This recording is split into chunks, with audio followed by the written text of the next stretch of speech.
Good afternoon. The next item of business is portfolio questions, and the portfolio this afternoon is social justice and housing.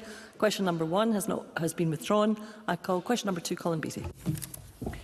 To ask the Scottish Government what assessment it has made of the pilot of the proposed Ask and Act duty related to the Housing Scotland Bill.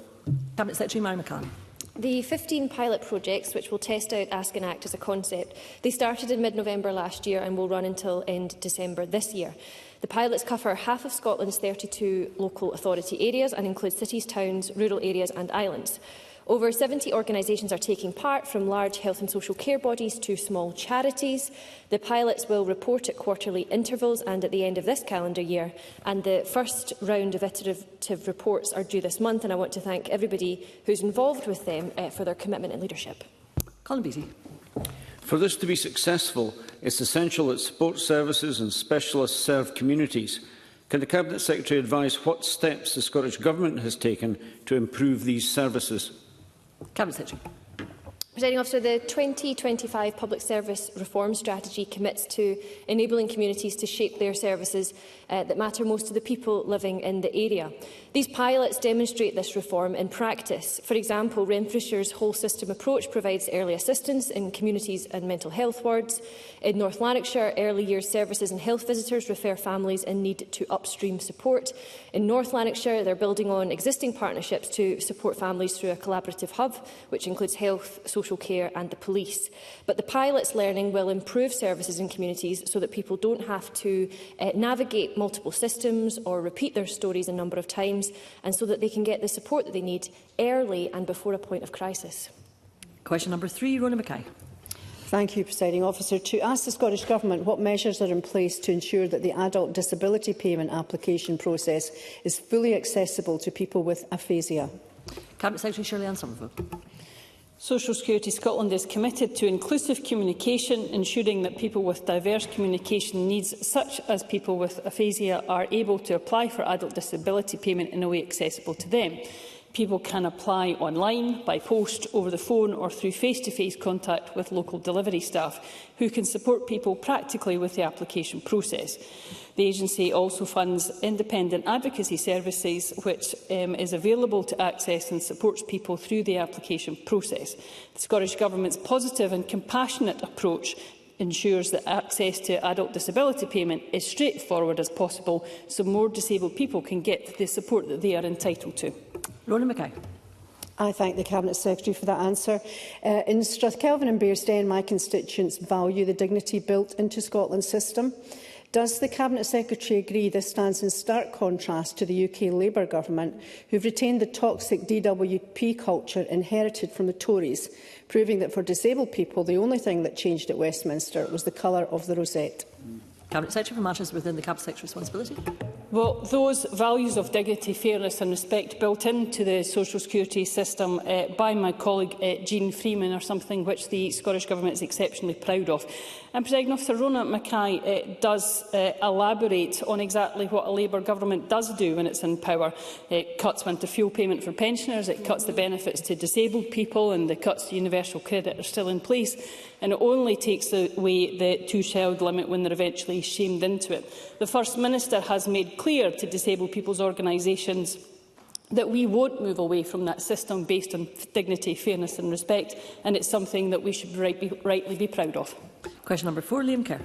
To ask the Scottish Government whether it will provide an update on properties impacted by RAC in Aberdeen. Cabinet Secretary Mary McCann. I understand that Aberdeen City Council committed to making an enhanced voluntary acquisition offer to homeowners in November last year. Since then, I understand they have completed the purchase of 61 privately owned properties, and remaining owners are obtaining and considering enhanced offers. The Council, I understand, is undertaking preparatory work ahead of demolition in Balnagask and putting additional safety measures in place, and I am assured that they are engaging with the Tory Community Campaign Group to ensure residents are supported throughout this. Future demolition works will be done in compliance with all necessary guidance and legislation, with a particular focus on not impacting existing properties with RAC. Liam Kerr. I thank the Cabinet Secretary for that answer. A report out today suggests pressure will soon be applied to Aberdeen's RAC victims to accept the Council's final offer and move out. before the bulldozers move in. Many want to accept but don't have savings or are too old to qualify for loans to help find a new home. And the report states that Aberdeen Council, which is an administration ever more out of its depth, needs help to get this right for the people of Torry. Now, I helped this government find £10 million to help resolve this. Now the people of Balnagast need this government's time as well as the money. So will this government step in and assist the council, or has it washed its hands of the matter? Cabinet Secretary. Presiding Officer, I understand very well the stress and the strain that residents with rack in their properties have been living through. It's why I sat down with residents in Aberdeen and with the Council seeking to broker progress. It's why I pressed for the Council to conduct one-to-one meetings with residents and to continue that approach.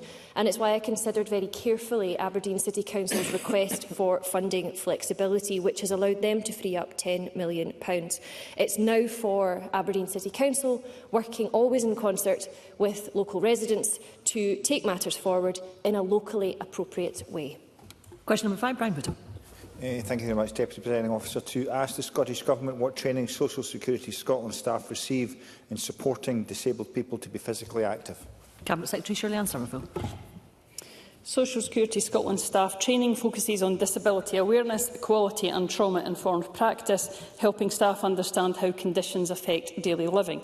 This training is kept under regular review to ensure it continues to meet the needs of disabled people and also staff. Although Social Security Scotland is not a healthcare provider and therefore does not deliver physical activity training, the Scottish Government encourages disabled people to improve their well-being through suitable physical activity. To support this, Sport Disability Scotland has invested £750,000 to expand opportunities nationwide. Brian Whittle. Can I thank the Cabinet Secretary for that answer? And she will know I have asked a similar question of her in writing and was told Social Security Scotland didn't do this as they are not a healthcare provider. Deputy Presiding Officer, physical activity benefits physical and mental health, which is true, but to suggest that the only place someone could get that kind of advice is from the NHS is absurd. If the purpose of Social Security Scotland is to help people with disabilities have a better quality of life and not just a vehicle for putting money in their pockets, surely something as basic as supporting people to lead a healthier life should be something the staff are trained to do. We do need to assuage those with disability that being active will not impact their benefits. Cabinet Secretary. I would agree with Brian Whittle on the last point that we do need to encourage disabled people to be active, including through support. I would say genuinely, and I don't doubt Brian Whittle's sincerity on this issue one iota, but he is part of a Scottish Conservative Party that is wanting to place parts of the inhumane DWP system back into the Scottish social security system, which I have heard directly from disabled people will increase the stigma and increase the fear of disabled people. So in all honesty, I am quite happy to work with Brian Whittle to see what more can be done overall, but he really does have to reflect on how his party is increasing the stigma on disabled people right across the country. Supplementary, Paul Sweeney. Thank you, Deputy Presiding Officer. We know that Social Security Scotland was established to deliver a more holistic approach to social security, including prevention of further decline in well-being. So can the Government outline what active training staff received to understand particularly needs of disabled communities and groups like veterans, including the awareness of the impact that isolation and reduced physical activity can have on general well-being, physical and mental health, and indeed their recovery? Cabinet Secretary. Well, the agency has had direct contact, as of course have the social security officials and ministers, around the particular aspects around how veterans will access the social security system. The Veterans Commissioner has had views on this area, and it is something which Social Security Scotland are very alive to, because we do want to ensure that everyone who is entitled to a benefit is encouraged and supported to apply, and that very much include veterans. And I'd be happy to provide the member with further information about what the agency is doing with the work with veterans to do exactly that. A supplementary, Marie McNair. Thank you, Presiding Officer. I welcome the Scottish Government's first annual joint meeting between the Cabinet and the disabled people, which took place at the start of February. Can the Cabinet Secretary tell us more about the outcome of this meeting and how disabled people's lived experience is helping to inform the work of Social Security Scotland? Cabinet Secretary. Can I thank the disabled people's organisations and disabled people who came along to take part in the Cabinet takeover, the first of many, I hope. It was a very informative discussion on a wide variety of issues. I mentioned to Brian Whittle earlier on the real fear around increasing stigma and the way that disabled people are being discussed by certain sections of our media and indeed by certain politicians. And it's something that we were determined to ensure as part of the Scottish Government, that we never ever move away from the principles that we have to work with disabled people to ensure that our policies are right for them. I'm proud of what we've done, Social Security being one of those examples, and keen to work with them to see what more we can do in the future. Question number 6, Bob Doris. Thank you, Presiding Officer. To ask the Scottish Government whether it will provide an update on the support provided through discretionary housing payments for households in the private rented sector that rely on local housing allowance to pay their rents but face a shortfall due to LHA rates. Cabinet Secretary Mary McCann. Presiding Officer, the Scottish Government invests significantly in discretionary housing payments to support households who are struggling with housing costs. In this financial year, we've made £100 million available, including £10.9 million to mitigate the impact of the frozen local housing allowance and over £79 million to ensure that no one in Scotland pays Labour's bedroom tax. The UK Government's decision to maintain the freeze in 26/7 is more than disappointing. It will widen the gap between housing support and rents, and it will cause harm and increase homelessness in Scotland. Scottish ministers have repeatedly urged the UK Government to act on LHA rates. On the 30th of January, I wrote to my counterpart in the UK Government to highlight the impact of the freeze on homelessness and on poverty, and I reiterated my calls when I met with Steve Reid on the 4th of February. Bob Doris.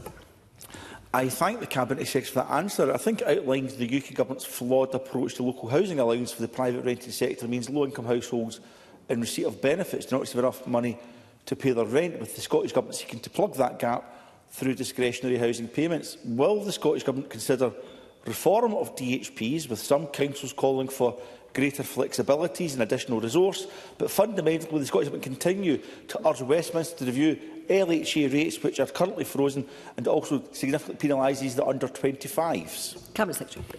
I agree with Mr Doris, and of course we will continue to act where we can within devolved powers, but the UK Government, the clear call has to be that the UK Government must unfreeze local housing allowance rates and ensure that they are permanently reflect at least the 30th percentile of local rents. In fact, research from the Resolution Foundation estimates that doing so would lift 75,000 children out of poverty by the end of the UK Parliament. The fact that a Labour government refuses to take action that could free 75,000 children from the pain of poverty tells you everything that you need to know about UK Labour. Question number 7, Murdo Fraser. Thank you. To ask the Scottish Government what steps it is taking to help people in homeless households into permanent accommodation. Cabinet Secretary Mary McCann. To support people into permanent homes, the Scottish Government is supporting implementation of rapid rehousing and significantly increasing the supply of affordable and social homes. The Scottish Budget will deliver £926 million of investment in affordable housing in the next financial year, which represents the single largest allocation on record to affordable homes.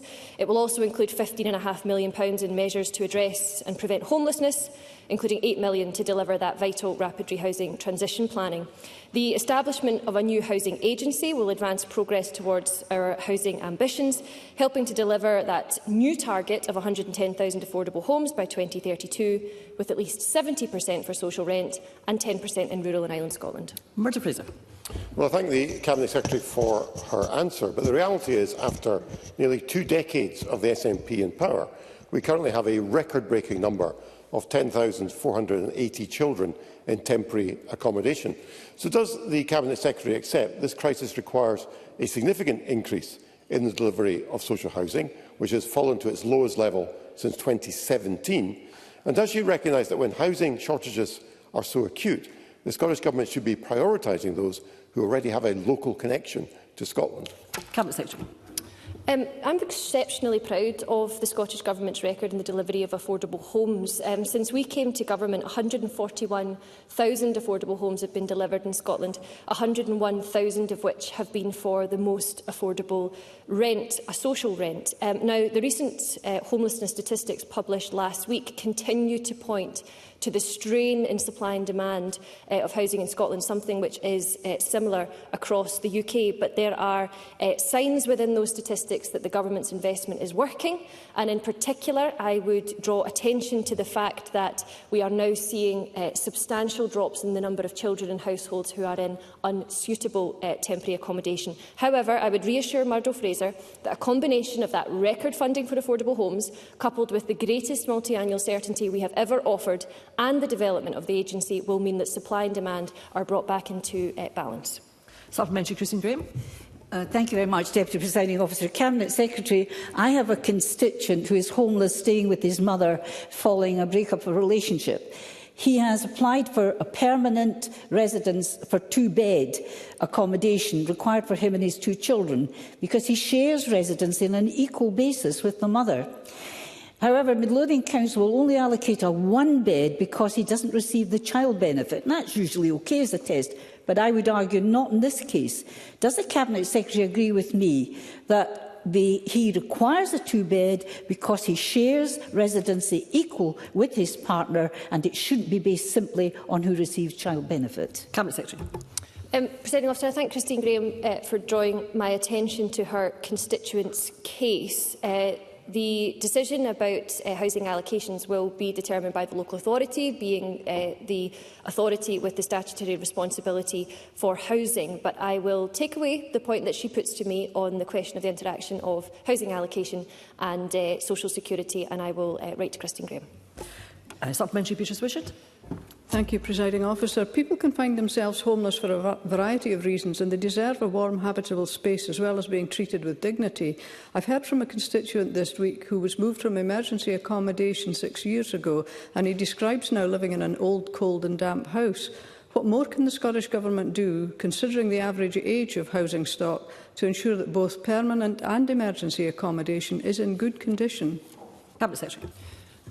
There are a number of things that I could point Beatrice Wishart to, and I'm grateful to her for raising this matter with me. Perhaps most relevant would be the regulations to implement AWIB's law in Scotland that I just very recently put before the Scottish Parliament. These are regulations which are intended to ensure that cases of damp and mould are both inspected quickly and dealt with promptly by landlords in both the social and private rented sector.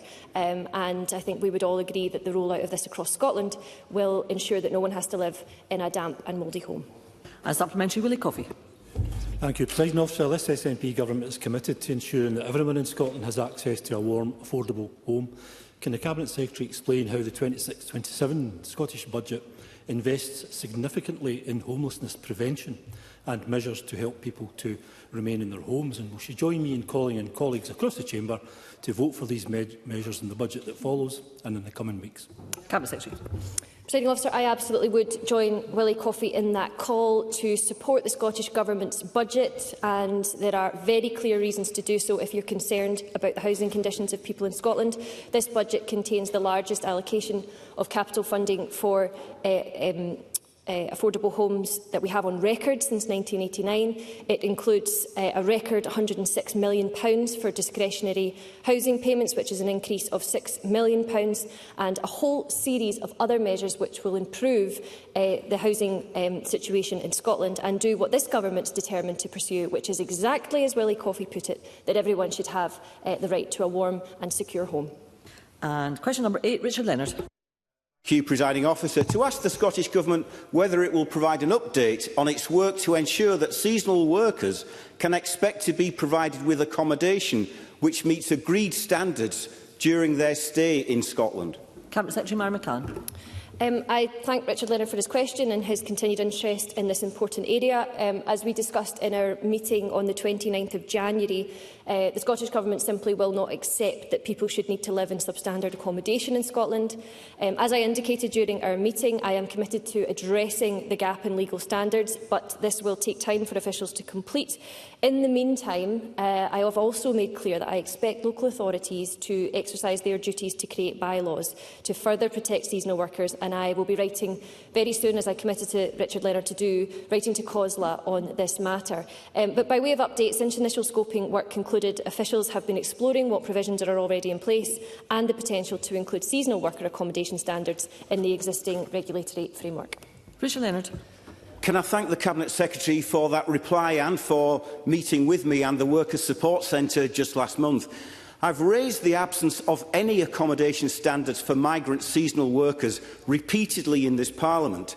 Low-paid migrant seasonal workers crammed 6 to a damp, mouldy, dilapidated, unsafe caravan are having £2,000 deducted from their wages every month for rent. And now we are told that local councils and national governments have had the power to introduce standards going all the way back to 1987. But in 4 decades, nothing has been done, no protections are in place. So let me ask the Cabinet Secretary, there are no other housing standards in Scotland that are left to the discretion of local authorities, that are left to the vagaries of local bylaws. What is it about these migrant workers that they are being discriminated against in this way? Cabinet Secretary. Presiding Officer, the Government has always been clear that there are existing provisions. These are within the Housing Scotland Act 1987, and these oblige a local authority to make bylaws with respect to accommodation for agricultural and seasonal workers, and that's sections 314 and 315 of the 1987 Act. And where there is extant law, my first and foremost priority is to make sure that it's being used, as opposed to layering atop of that further law and complicating the scenario. So I call again on local authorities with these practices in their areas to use that existing provision and to make provision in their areas. However, Mr Leonard is absolutely right, and the Workers' Support Centre are right, that current housing standards don't cover agricultural seasonal workers' mobile homes. And as I've committed to him and to the Workers' Centre, we are currently working on developing that. Thank you, Cabinet Secretary. That concludes portfolio questions on social justice and housing. There will be a very short pause before we move on to the next item of business to allow frontbench teams to change position. Thank you.